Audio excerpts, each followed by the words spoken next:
Eh? This seems wrong, but I trust the process. Hello, this is Ken. I like making things. I like making things out of paper, and I like making things cooler. Especially my figures. Sometimes figures don't look all that screen accurate. All they need is a bit of touch up here and there to unleash their hidden potential. I also love using everyday tools and materials to recreate iconic scenes from my figures, so they can shine on my display. Subscribe to my channel and join my DIY adventure as I ask myself the same question every week. Can I make it? Last week, I recreated the Citadel from Loki's season finale. It turned out super cool. Check it out. Another week, another Phase 4 figure.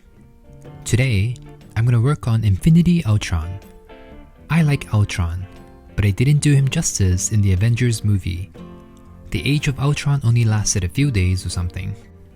Infinity Ultron, on the other hand, is superior in many ways. He's so much more menacing in the What If show, and I really enjoy the design. Let's deconstruct this figure. There's an FAQ on the paint and brushes I use in the description box below. Infinity Ultron's design is fantastic. The figure finally has these signature broad shoulders. Yay! But they definitely limit the range of motion of his arms. Overall, the figure is great.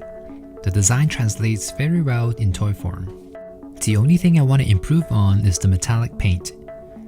The paint they use is quite decent, but it looks a bit hollow. I want it to look a bit more like heavy metal. And there's this specific technique I want to try to achieve that look. I saw it mentioned in my comments a few times, and I've been curious since. I finally have enough courage to test this out. So, can I make it? There are other things I've learned from you guys. I now always prep my figures by washing and brushing them with warm soapy water. And recently, I started sanding my figures too. The sandpaper I'm using is very fine and pretty worn out, so it's not doing too much damage. Only minor scratch marks on the surface. The idea is to create a rough surface for the paint to grip onto. Infinity Ultron has a very slick, slippery finish. If I don't sand the surface, it will take me a couple of coats of paint for it to start gripping. So this should make the paint application a bit easier. Okay, I'm done sanding. With this technique I'm about to try, I'm supposed to apply a thin layer of black first. Having the black underneath the silver will give it that brushed metal look. So let's see if this works. I'm applying a thin layer of black with a dry brush. Oh wow, this is working already.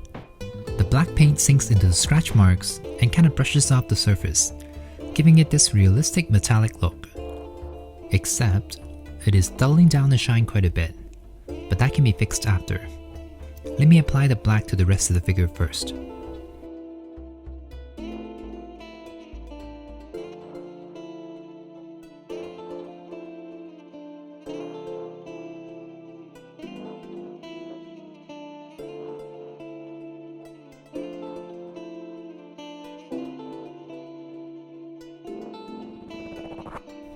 Alright, here's what the figure looks like with a black undercoat.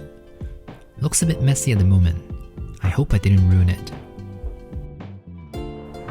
The moment of truth. Time to apply the silver over the black. Ooh, it doesn't look like much now, but I can already see that the silver is softening the black lines a bit, while also adding the metallic shine back. I'm applying a very thin layer of silver here. I want to slowly build it up. I'm trying to avoid covering up the fine gold lines on his chest.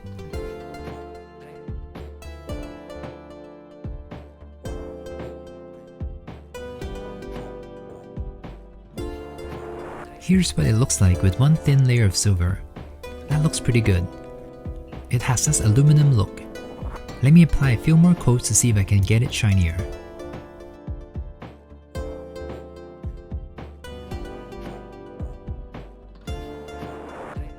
Ta-da! It's looking great. It's time to bring out the panel lines details with the black. I'm always intimidated by the color black. So I'm keeping my fine detailing brush slightly damp so I can push the black paint around and clean it up if necessary. The goal here is to add a bit of contrast against the silver, so when the light hits it, certain areas will reflect light while these black lines will create these visual separations between the panels.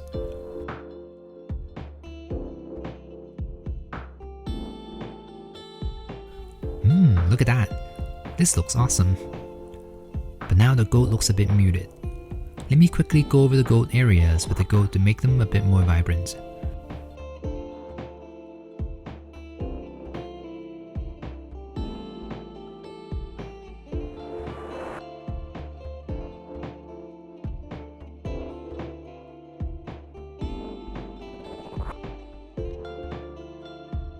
Done. The colors are beautiful. Oh, I just noticed that the lines on this chest are pretty much gone. I'm gonna try the impossible. I'm gonna attempt to add them back in. Be right back. I need to do it off camera and stop breathing for a bit. Oh man, that was probably the most stressful thing I've ever done. The lines are pretty good, but you can tell why I panicked a bit. Alright, almost there. I think I accidentally sanded off some of the paint on the Infinity Stones. Let me go over them to give them their distinctive colors back. Since the figure is pretty monochromatic, the colorful Infinity Stones will stand out nicely against the body. Just a bit of fake highlights to make them look more like gems. And I'm gonna dab a bit of glossy varnish over them to give them that different kind of shine. Okay, I'm taking a bit of a gamble here. I'm brushing a very thin layer of the glossy varnish over the chest area.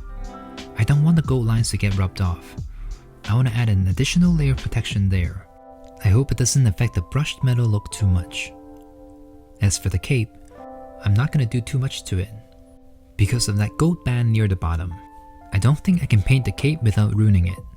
So I'm only going to focus on the sunken areas. First with a thin layer of red as a base. Oh, the other reason why I'm not doing too much to the cape is because of those weird patches of shading they added.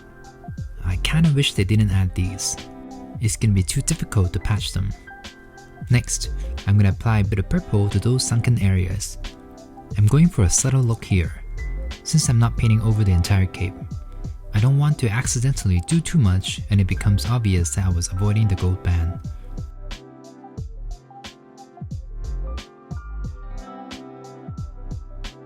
His lance is next. I'm pretty much repeating the same steps. I've already sanded it, and I'm applying an underlayer of black first, then going over it with the silver until it looks nice and metallic.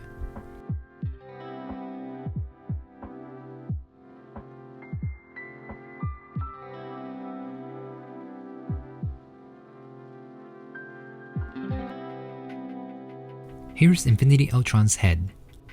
I really like that it's essentially just Vision wearing an Ultron helmet. Or, it's Ultron with a menacing smile. The way they designed it is really cool. Alright, time to sand the head. It's a bit harder to reach certain areas, but it's not too bad. I'm not gonna apply too much black. Just a very thin coat this time. I don't want the head to get too dark. There's already a lot going on the head. It will look too overwhelming if the details get overemphasized. I'll use my fine brush to go over the details instead. I have more control with the finer brush. I can control what to emphasize this way. Almost there. Just need to work on the gold a bit. Oh, and notice that it's missing a bit of gold on its upper jaw. Let me add that back in. Done. And finally, the Mind Stone. Let me make it stand out a bit more against the silver. Finished! The changes on the head isn't too dramatic. It looks less cartoonish and less flat now. Let's take a look at the finished figure. Here's the Infinity Ultron all finished. You know what? From afar, it doesn't look all that different. It does look more metallic though.